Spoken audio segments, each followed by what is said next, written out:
107 tournaments, winning 157, playing 1,455 matches and losing just 146. Her career prize money totaled $9 million. But all along, it wasn't just how she hit the ball, it was how she looked as she hit it. I think that came at a very young age for me. I remember being with girlfriends and being with my sister and when I was playing junior tennis, and we were very much concerned with having ruffles on our bloomers and ribbons in our ponytail and nail polish and earrings. I mean, being feminine was always very important because I think back then, like 20, 30 years ago, being a woman athlete, there was a little taboo connected with it, and it was a sort of masculine taboo. And we didn't want to be that way. So we went the opposite direction and tried to be as feminine as we could. And I think that always carried through. For years, Evert spoke of the sacrifices a career in tennis forced her to make. Now the proud mum of Alexander, it'll be interesting to see at what age she encourages him to start playing tennis. The woman proclaimed as the greatest athlete of the past 25 years in America picked up her first racket at 5. The whole family involved in the game, her father still coaching to this day. And as he surveys the silverware won by his daughter, he must appreciate what the game of tennis did for her as a person. I think playing tennis brought me out of my shell. It was the one area that I could express myself the most and in the best way possible. And also, I had to deal with people all the time. You know, after you played a match, you would have to deal with the press and deal with the public. If you won a trophy, you'd have to make a speech. And so you sort of had no choice. But in a sense, it's really turned out well because I think this is the real me rather than, you know, the real shy person that I was. You know, I was pretty unsure of my game, and I think I was lacking the confidence that I have now. Do you feel sure of your game now? I think so. I think that, you know, the better I do and the more I win, I think that, you know, helps my confidence a great deal. Before she was 18, she'd entered 3 Grand Slam tournaments and reached the semi-final of each. Any other childhood ambitions were now sacrificed to tennis. At 13 or 14, you're very insecure about yourself. You're a kid, you know, and you're very impressionable. And I really wanted to be a cheerleader. And I went to my dad. I said, Dad, I really think I can make it. Can I make it? And he looked at me and he said, that's fine. He says, if you want to be a cheerleader, you know, that's fine, but don't expect me to support you 100% because I won't do it unless you give 100% to tennis. Her commitment to the game was never in question. She'd practice for hours and hours, and the Grand Slam trophies fell to her almost at will. 18 in all by the time she retired, the last of 6 US titles in 1982. But while her tennis was beyond reproach, her attitude and demeanour earned her almost more respect. It wasn't worth it for me to get mad when I knew 60 million people were watching on TV. You know, it's just not worth it. You know, nothing is that important. It's a game. It's a sport. I don't have a bad temper. I don't rant and rave, and even in my personal life, you know, I keep a lot inside of myself. And it's always been easy for me just to keep inside of myself. Tennis distracted me to the extent where I maybe didn't pay attention to other things that needed to be nurtured, you know, such as relationships with, you know, maybe my family or my first husband, or, you know, I've been also a private person, and I've never wanted the whole world to see how I feel at all times, and I've never been the type of person that wears my heart, you know, on my sleeve. But humor has been very important because I came up in a very strict disciplinarian Catholic upbringing, and I think in order to survive, you have to have a sense of humor. Oh my God, that's huge. The clay of the French Open was Evert's natural home. Only once did she fail to reach at least the semi-final in 13 visits. 9 finals, 7 titles. Her last 2 Grand Slams coming at Roland Garros in '85 and '86. I was in my 30s, and they were the last 2 that I won, and I was older, and I knew all the hard work had paid off. And I think when you get older and you win, you appreciate the wins a lot more than when you're younger. I don't think you have a clue when you're younger. You take it for granted. Evert's career spans those of so many other great players, not least Martina Navratilova. But few are honoured with a magnificent portrait at Wimbledon. When she'd begun, Margaret Court had ruled the tennis world. Virginia Wade was the British heroine at Wimbledon. Wendy Turnbull, one of the top Australians on tour, along with Yvonne Goolagong, a rival for Evert in the public affection. When Evert beat her 8-6 in the 3rd set of one of the greatest ever matches, it was testimony to her resilience, stamina, ability to play the percentages with shots that seemed radar-directed to the outer reaches of the court, and above all else, to a killer instinct, fired by my hunger. You know, I just wanted to play tennis, and I just had that sort of tunnel vision the whole time, and I always wanted to have longevity. I never wanted to be a flash in the pan, like, oh, 3 or 4 great years, I'll be number 1, then I'll get out of the game. You know, it's a great life. I mean, for a top player, earning the money that we do, winning the matches, staying in shape, playing great tennis, traveling all over, it's a great living. And I just always appreciated it and felt that I was very lucky to be in that position, so try to milk it as long as I could. So that's why I retired at 34. While Evert called it a day, handing on the reins to a new generation who'd idolised her, Martina carried on. But Chris's dad was among those who felt that Navratilova had been a blessing in disguise, keeping Chris up to the mark. That said, Martina won all 5 of their Wimbledon finals. Chris is an idol for me, so it was hard for me to get close, but then we played doubles together and became really close. Then I started beating her some, so then she pulled back, and then we became closer again, and then I needed to get ahead of her, so I pulled back. So we've gone through our ups and downs, but we've always been honest with each other and never tried to pull any punches. Everyone liked to believe they were at daggers drawn, even if they weren't. Evert was the first female sports star to appear on Saturday Night Live, the cult American TV show, Martina providing much of the material. I'll take a dozen. Great. Let me put those in a bag for you. Okay. Wait a minute! How about these? Martina? Love you. Anger is nowhere to be. Everyone has their destiny. I played as long as I did because Martina was in the game. You know, I mean, I was number 1 for 7 years before she became number 1. And then when she started beating me, it was like I could have laid down and retired, but she gave me incentive to try to work harder at my game. And funny enough, I was a better player when I was number 3 or 4 in the world than I was when I was... John Lloyd and she were the ideal transatlantic sporting couple. He handsome and dashing, she glamorous and all-American, but their marriage failed. Only now, with Andy Mill, does she seem to have found contentment, although it's a testimony to her character that Lloyd and Mill watch her play together, which you might think odd, and she most certainly does. Freaks me out. No, I have to take a double take sometimes because they do get along well, but I tell you what, both very kind, and they're both, you know, very giving. There's no tension.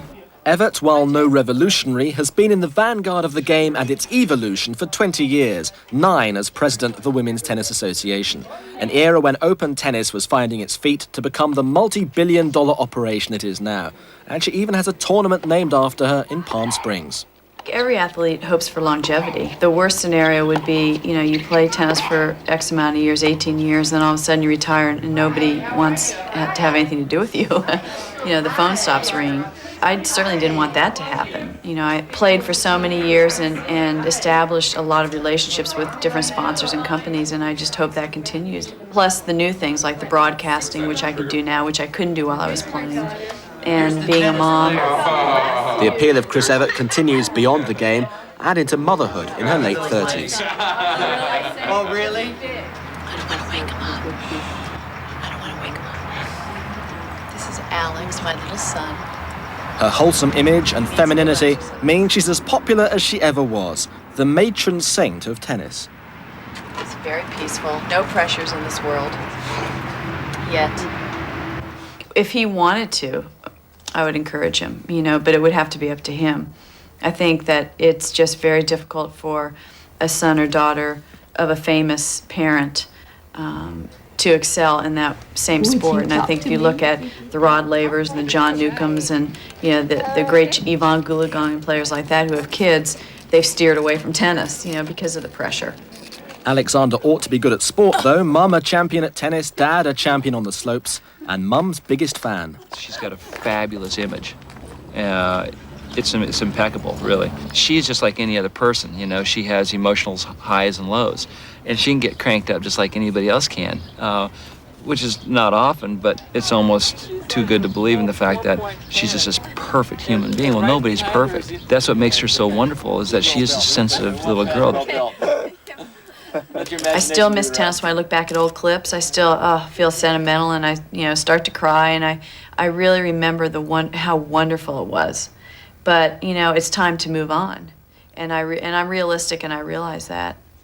Chris Evert's tennis career was a story of applied talent and determination. She'll continue to use those qualities into the next stage of her life.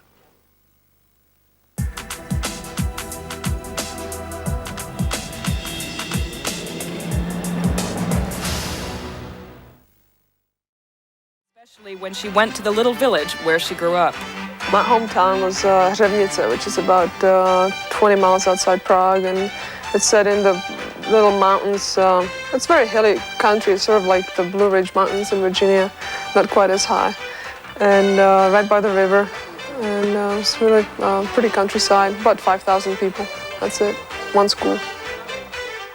Both my parents were into all kinds of sports, but they met at the tennis club through me, and they played tennis as much as they could, but when they were younger, they did everything else. They skied, they ran track. My mother was into gymnastics, field hockey. My dad was into long distance running, soccer. So they did just hockey. They did just about everything, but tennis was their favorite sport, as it turned out to be mine. This was a grass court one time. My dad had something wrong with his foot and couldn't go to work. So he decided to make it a clay court, so it stayed that way since then. Played here some, not a whole lot, but played here some. There's too many shadows, too many trees. I loved playing tennis. I went with my parents since I was about 5, and I just started hitting against the back wall, and they would take my racket away and set me down on the bench, and as soon as they weren't looking, I would go back out and start hitting against the wall again. I loved it. I didn't play on the tennis court until I was about 7 and a half, when my dad took me. I still remember the first time I was on the tennis court, and hit from about a little behind the service line, back and forth, and just really enjoyed it. I started playing tournaments when I was 9. I was very little for my age, and a lot of tournaments they didn't want to let me in because they thought I was too little to play tennis. But pretty soon I was beating up these 11, 12-year-old girls that were 2 heads higher, taller than I was. But I really didn't become that good until I was about 14. That's when I finally won my age division in Czechoslovakia. And just played a lot of tournaments in the summer. With my dad, took me on the scooter, or we take the train or the bus, and stay in these little gymnasiums with 30 other players in one room, and just somehow made do. My parents really sacrificed financially because we didn't have that much money, and all the money that would have gone to a vacation went to me so I can play tournaments. Martina's parents were divorced when she was 3. Her mother remarried in 1961. It was her stepfather, with the help of her first coach, George Parma, who encouraged her passion for tennis. But it was her beloved grandmother who nurtured the young Martina's emotional development. I don't like to talk about my relationship with my grandmother because I was very, very close to her, and I covered it pretty much in my book. So if anybody really wants to know how I felt about her, they should read it, because I don't want to start crying again. So she was the greatest person that I've ever known, and I was very, very close to her. Czechoslovakia, 1968, and the end of the Prague Spring, brutally crushed by Russian tanks. When the Russians came to Czechoslovakia in August '68, I was 12 years old, and I was at a tournament playing with my best friend, staying at her house in Pilsen, which is close to the German border. So I wasn't in Prague, and my father came on the motorcycle, and we drove back home about 40, 50 miles in the motor scooter, and pretty much found out that most of the Russian soldiers didn't know where they were. They didn't know what they were doing. They just knew that the captain told them to be there, so they were there. And apparently if the captain told them to shoot their own mother, they would. They just followed orders, nothing else. My cousin, in fact, was in the Czech army, and they were ready to defend. And in the last minute, they had an order from the president of Czechoslovakia to lay down their arms. So, the country was helpless because nobody had anything to fight with. Martina's first visit to America was in 1973. Although this was not her first trip outside Czechoslovakia, it was to prove something of a culture shock for the 16-year-old country girl. We flew through New York and went straight to Fort Lauderdale. Got there in the evening, And then I woke up and I saw the palm trees. I could pick a coconut off the street, as well as an orange, which in Czechoslovakia, oranges we could get about twice a year for a ton of money. They were like, gold. And here you could just walk up on a tree and pick it off the tree. So I was in heaven. Martina won her American citizenship in 1980. She had long taken to the rich lifestyle of the professional circuit like a duck to water, but in 1975, when she was just 18, it was a mere dream that shimmered on the horizon, a promise of total freedom. My biggest problem after being here in the States for 2 or 3 months on my own, then going back to Czechoslovakia, was that I still had to ask my parents if I could go out. Had nothing to do with the government, but if I wanted to go to the movie, I had to ask my mother, can I go to the movies? And sometimes she said, no, you can't. I said, but I've just been to America. I was there for 2 months on my own. I could do anything I wanted to. And here I was having to ask my parents' permission because I wasn't 18 yet. So that was a big adjustment. And also having to go to school. All of a sudden, you have to go back to school and be a normal person after you've been playing the world over. Martina's actual decision to defect was made in August 1975. Immediately following her match with Chris Evert in the U.S. Open, she applied for political asylum at the immigration offices in Lower Manhattan. But what, asked the press, were her reasons? Because my goal in my life is to become number one. I want to play as much as I can, and when I want and where I want, and I didn't get this chance while being under the Czech government. I thought I might, get married someday and maybe live in the States, but I seriously started thinking about it about a couple of weeks ago. I think my biggest problem after I defected was dealing with the press, because I really didn't know how to. My English still wasn't that good, and everything I did up to that point was cute. I loved Big Macs, and I was overweight, but I was sturdy, and I was funny on the court because I would cut up. And after I defected, it just turned on me. I was a spoiled brat. I was a capitalist and wearing all this gold jewelry, which I was, but I was wearing it before I defected. I ate junk food, and I was fat, and I was a brat on the court, throwing temper tantrums, whereas before, if I did the same thing, it was funny and cute. Now it was bad and ugly. So I didn't really know how to deal with the press, and that was my biggest problem. And they asked me defensive questions, and I gave them defensive answers. I didn't know how to deal with it. When I first played Chris, she was already a big star, and I was a nobody. So my goal when I first played her was that she would remember my name, which was a difficult one for her, and all Americans. And from there, we just became good friends. We played doubles together. We've gone through some ups and downs in our relationship over the years, but now we're closer than ever before. Sometimes it's difficult to play against Chris, but I think we've been good at separating the friendship from the competition. And she's one of the few people that I know I could ask anything in the whole world or tell her anything, and it would stay right there, and she would give me her best answer to my problem. So I'm closer to her than she's one of my closest friends in that regard. By 1984, Martina dominated her sport.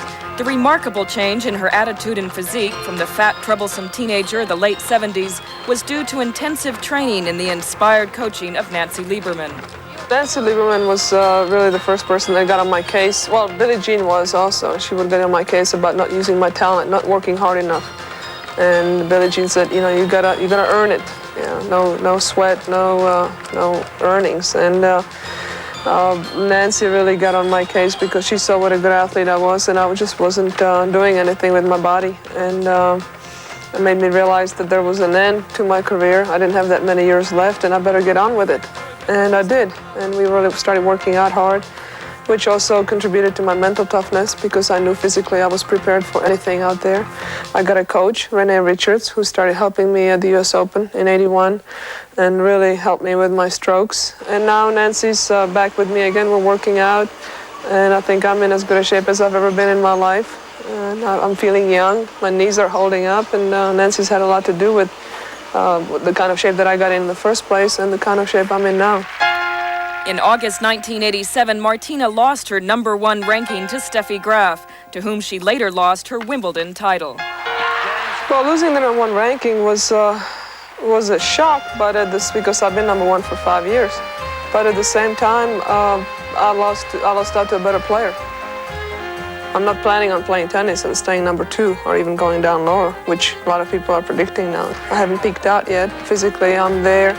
Mentally, I don't have the confidence, but I think I can get it. I know I can win again, and I know it's definitely possible to still be number 1. My biggest supporter has to be Judy Nelson, who has been through the thick and thin.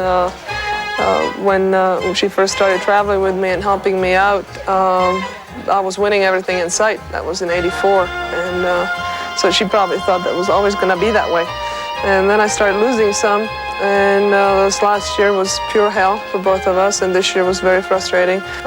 But she's also been instrumental in telling me that I can get better, I can mentally be stronger, and that I can do it. So I think she's really helped me realize those things. And when I wanted to quit, when I was weak, she said, hey, your best tennis is still ahead of you.